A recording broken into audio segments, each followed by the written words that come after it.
Namaste. Welcome to this Ask Helen Anything, Ask Me Anything, volume 26 now. So if you're new to the channel or if you haven't seen one of these before, Karen and I, we get online and read out the comments from the previous Ask Me Anything video. So if you have a question or a comment, you can leave it as a comment under this video here on YouTube. And when we next meet, we will go through those. So each month we go back over what was left during the month in questions and anything you want me to look at in terms of awakening, or if you're having any challenges or just need some support, So the next one after this will be not until the middle of July, because we're away running retreats next month, June, in the US. So the next Ask Me Anything will be in the middle of July. So just so that everyone knows. So Karen, whenever you're ready, thank you so much. My pleasure. So the first question is from Shafai, and he or she says, "Thank you for taking the time to answer these questions. I was wondering how enlightenment has changed your dreams. Do you still experience dreams as before, or have they changed in some way?" Yeah, it has definitely changed. During the awakening process, there were lots of dreams, and mostly dreams with a basic theme of fear, and always some kind of narrative where I was being chased by something. And towards the end of the suffering, right before I broke through, these dreams became quite frequent. And it was always the same basic theme. I would get chased by something which I couldn't see. I knew it was coming to get me, and eventually it would find me and kill me. And the penultimate time I had the dream, I kind of stood up and turned around instead of hiding and walked towards whatever it was that was going to get me. Still died. And then the last time, it was I just basically turned around and faced this thing, whatever it was. Never got to actually see it, and it disappeared. So took me a while to figure out the meaning of that, but it was basically from my ego, my separate sense of self's perspective, that the infinite self, the real self, was coming to annihilate or kill that. And it actually taught me a lot about the dream state, in that anything I don't really want to look at in the waking state will pervade my dream state until I'm willing to look at it. And to work with dreams, this is just my own experience, based on what emotion they were coming with. So we do a lot of contemplation, looking at emotions and the story behind that. And you can see this idea, I'm not safe. The separate sense of self feels unsafe. It feels it's going to be replaced by the infinite self. So they were all those kind of dreams. Before I consciously knew I was on the path, didn't really have that many dreams, but they were pretty much guilt or fear themes as well. Now, it's really very rare at all that I have any dreams, at least ones that I can remember. There doesn't seem to be. Probably one or two every, I don't know, 6 months, I'd say, really, actually. Because there's a greater willingness, or a much greater willingness to look at whatever needs to be seen that's coming up. So it doesn't have to appear in the dream state. And usually it's pretty clear. It might be some theme around I'm, kind of taking on too much stuff, and I'm, some thoughts coming up a little bit around that, or it's very, very rare now. That's not to say that would be everyone's experience with awakening and dreams. It's just my experience. And probably experience it the same, with that increased willingness to look at whatever's coming up. The self, the infinite self, doesn't want to turn away from anything. It really wants to lovingly embrace everything. So there's no any unwillingness to look at something from the egoic sense of self, it will dissolve anyway. So yeah, hope that helps. Thank you, Karen. The next question is from Michael. And he says, I'm very happy you appeared into my awareness. Thank you so much for helping us. Would it be accurate to say Michael, Helen, and Karen are being dreamed by the Numinati? Thank you. And I'm so glad I can help. And yeah, or yeah, that's a good way to put it. We are being dreamed by the Numenon, or that Michael, Helen, and Karen are synonyms for the Numenon. The Numenon appearing as me, you, and everything, right? So you could say the imaginary separate self of Helen was always a dream. But Helen is the infinite self. A bit weird talking about myself in third person, but just for the sake of explanation, everything is the infinite self, the noumenon. So any noun at all, table, chair, planet, Helen, Michael, Karen, everything is going to be a synonym eventually. Already is, but we'll realize it already is. So yeah, wonderful. Thanks, Karen. The next is a comment from Rona. She says, I appreciate these pointings so much. Thank you. And this question comes from Beach Norwegian. Dear Helen, I've been following you for about 8 months now, and I've never heard you mention psychotherapy on your journey. Have you been in therapy? And if so, how do you view that experience from the place you're in now? Was therapy a detour in hindsight, or was it fundamental to your awakening? I ask because my experience working with a trauma therapist was so helpful to me at the time, maybe even crucial to my awakening. And yet, as time passes, I can see that the practice of looking at one's history is very much anchored in duality. Some other person did this to me. Thank you for all your healing imagery. Thank you. Yeah, I had, well, counseling, we call it here in the UK, modern therapy. But when I was first diagnosed with depression back in my late 20s, early 30s, I had some counseling then. And it was extremely helpful. It was really my awakening beginning, but I didn't realize, and I was looking for a reason for this kind of depression that was growing. And it was fundamental actually, in that this person, this therapist said, well, she said many things that were extraordinarily helpful, but she said one thing that I will always remember. And she said, there doesn't need to be a reason why we're depressed. And at the time, that was a kind of a lifesaver, because my life was going relatively well in an outer way. I was in a stable relationship. At the time, I had 3 beautiful children, had a business that was really just starting to make a little bit of money after, a good few years of putting effort into it. So there didn't really seem to be any reason for the depression. It was listed as postnatal depression officially after my son was born, my 3rd child. But there was something there before that, many years, and it just reached a tipping point, I think, after that. And there was this emptiness aching inside, just to have that person reflect back to me that perhaps I was blaming myself inside because I thought I should be feeling happy. And yet, like I hear over and over again from many beings, even with a successful outer life, there's still this void or absence of something inside. So yeah, and then probably about 10 years after that, maybe slightly more, time gets all, it's hard for me to remember actual chronological years.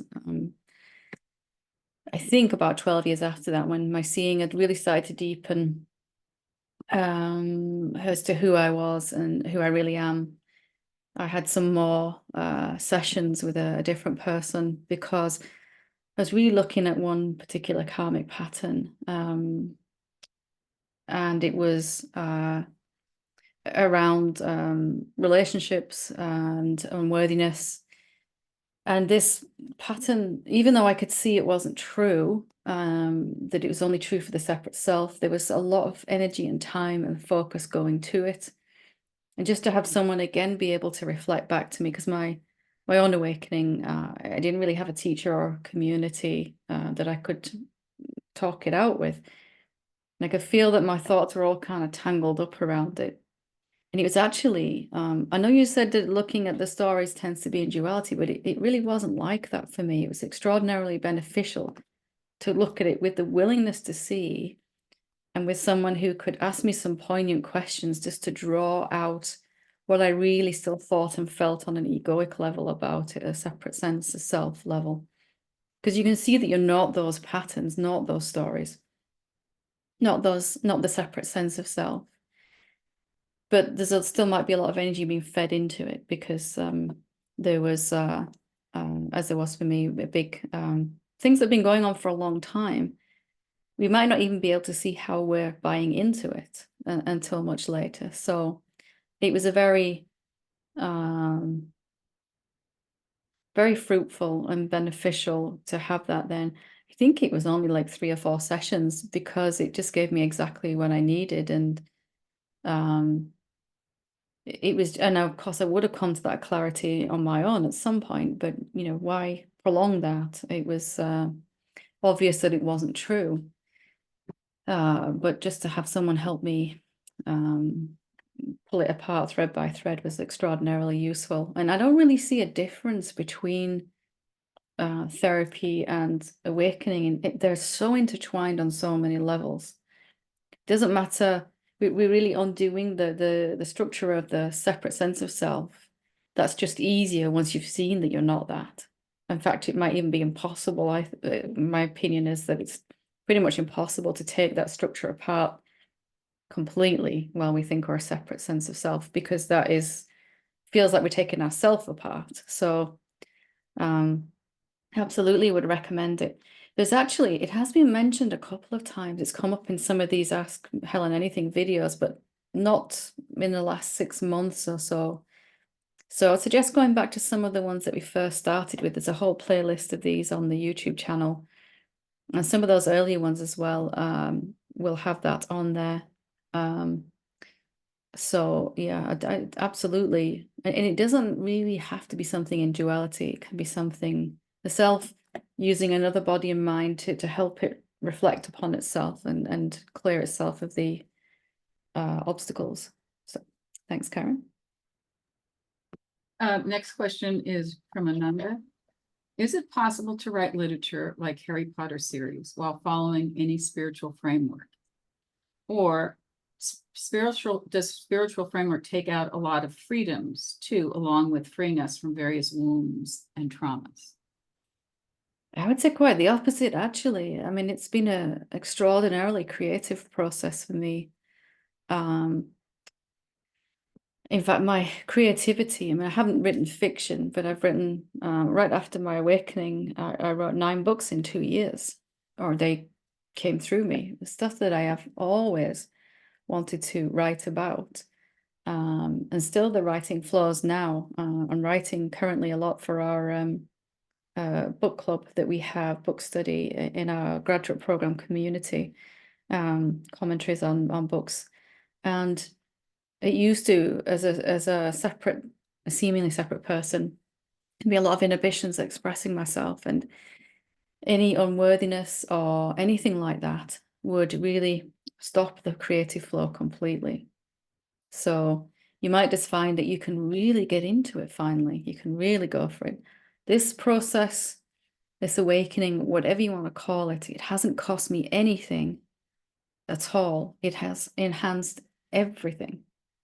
I haven't lost anything that I would rather have kept. The only thing I lost in this is my ability to suffer. And everything has gotten an upgrade in my clarity of thoughts, it's the creative process we're talking about here, everything. So you might just find that it breathes new life into old desires that really want to now express themselves through the open structure of the mind, as it's much more able to be a spokesperson for the infinite self rather than just a tangled ball of thoughts, separate self thoughts, absolutely. And a rich and deep imagination is something we all have, but perhaps we've just been discouraged from using that as adults. So, you know, fall back in love with that. Have at it. I think you'll find that then there's a passion and a fire that builds with that creativity. Whereas before, I could only write, I don't know, 1 page from a book a day, and then there'd be whole weeks or months that would go by, and there was just, would sit there with the keyboard and just nothing was coming. Now it's like, I could sit down anytime and it would flow. There's times when it really wants to flow, but it flows whenever. It's kind of just on tap constantly now. And that's the real benefit of having recognized who you are. There's a total lack of small self-consciousness, which really inhibits the flow. So yeah, absolutely go for it. I think you might find something really rich and deep inside there waiting for you to discover it. Thank you, Karen. This is a comment from Nate. He says 6 close listenings to this one, each time a bit more clarity.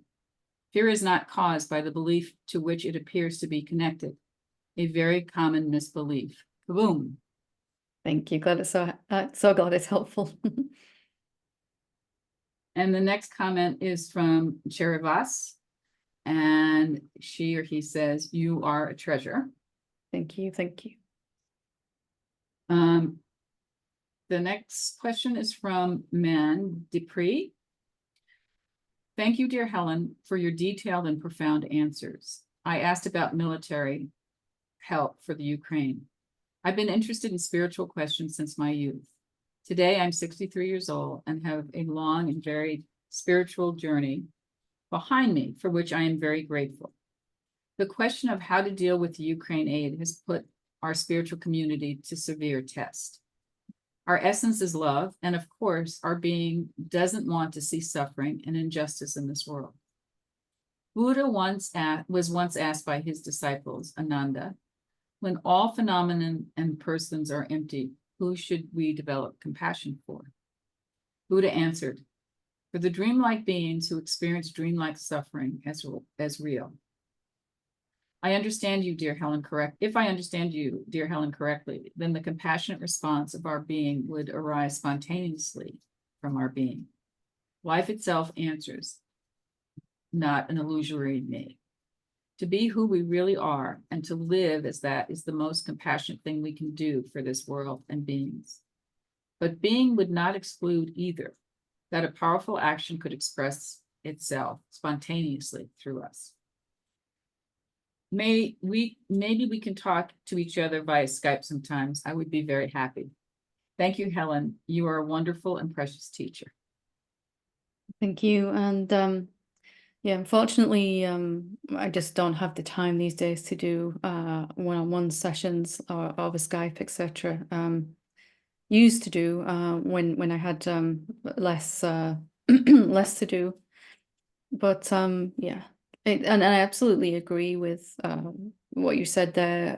The infinite self, when it's recognized itself, it might take some course of action that might be quite surprising. It still surprises me. I do things and say things that, as I'm listening to my mouth say it or my body, watching my body do it, it's like, whoa, okay, that's new.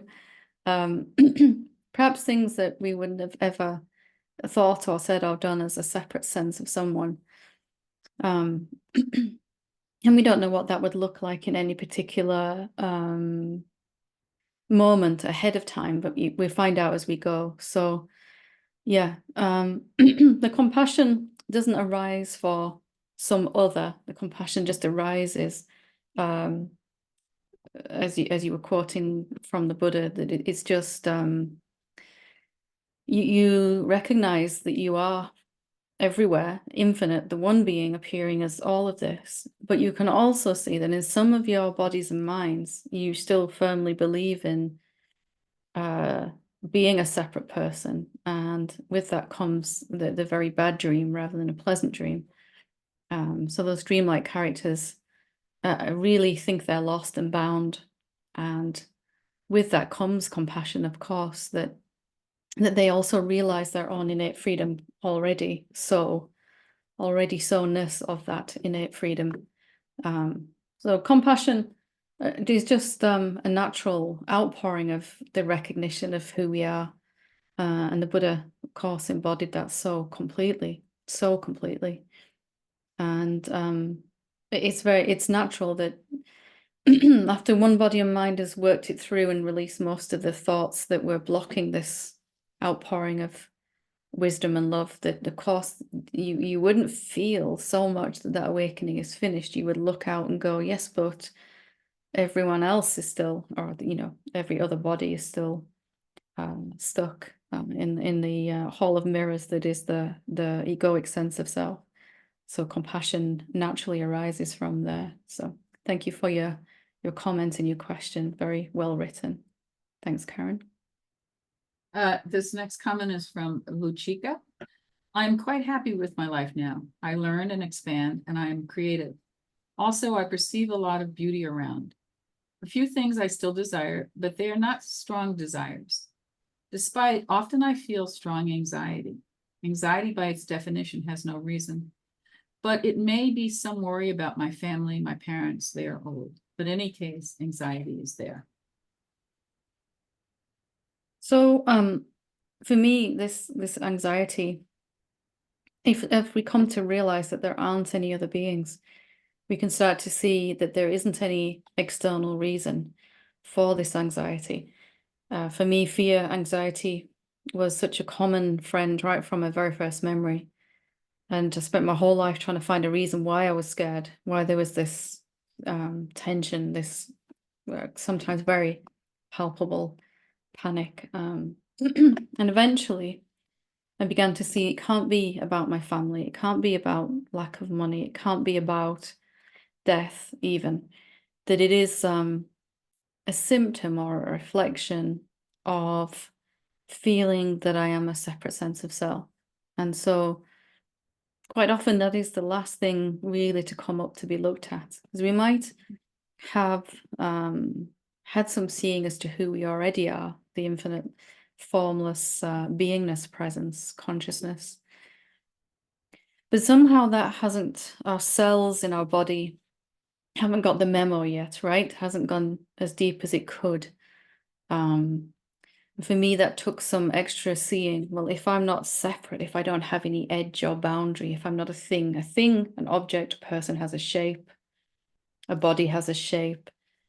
But if I'm not an object, I must go on forever and must be the same essence that every form is made out of, every human being, every animal, plant, insentient object. The universe itself being the form of the infinite presence of consciousness. But it hadn't quite hit me yet. That means that there are no others. As crazy as that sounds, I could see that there was only one being, but then my thought process would immediately go back to other beings. So I'd come out of my self-inquiry. There's only me everywhere. Next thing I know, I'm judging, evaluating other beings, judging myself for judging other beings, and on it goes. Worrying about things I wanted and needed, like money. So that has to penetrate our thought structure, and quite often some open inquiry about, are there really any other things or beings, was really, really helpful for myself and for a lot of people going through that. So it might just need a little extra confirmation so that it gets really deep down into, firstly, the mind, because the mind will eventually realize there's nothing to think about, nobody else to think about. When I really started to get that, I kind of pulled the plug of interest and power from the thought machine that is the mind. It thinks about other things and other beings constantly. And when we start to really realize that means there is nobody else, it's all the one self. And it really doesn't make sense to think about something that is not outside of me. If I think about someone or something, I'm in relationship with it. I've drawn an imaginary boundary somewhere in the middle and said that that thing or that person is separate to me, outside of me. And from there, the thoughts go on forever trying to solve problems that we're having with other beings that don't really exist in the way that we think, or other things. It may seem like a really valid question. How do I get more money if I don't have enough? But eventually that's going to be the problem in itself. I think that it's outside of me rather than it's going to come from inside, in a flow of abundance. So it's very, very common what you've described. And maybe just a little extra inquiry into, are there really any other beings? For me, that really brought the awakening to a very deep, experiential level. Perhaps even more importantly than that, the fear was finally gone, finally. And it allowed forth this real rich love for all of creation. A deep sense that anything and anyone I meet is my own self. And from that, love and joy is natural. So hope that helps. Thanks, Karen. So we have two last comments, and they're both from Benito. He says, I see 108 bead malas wrapped around each of Helen's wrists. Does Helen currently do a mantra practice, or perhaps in the past, current or past lives? Definitely past lives. These at the moment are just crystals. I'm obsessed with crystals, not for any spiritual, I just love them. So these are crystals, but I have mala beads upstairs, which I used to wear a lot more around my wrists, and I have this one here as well.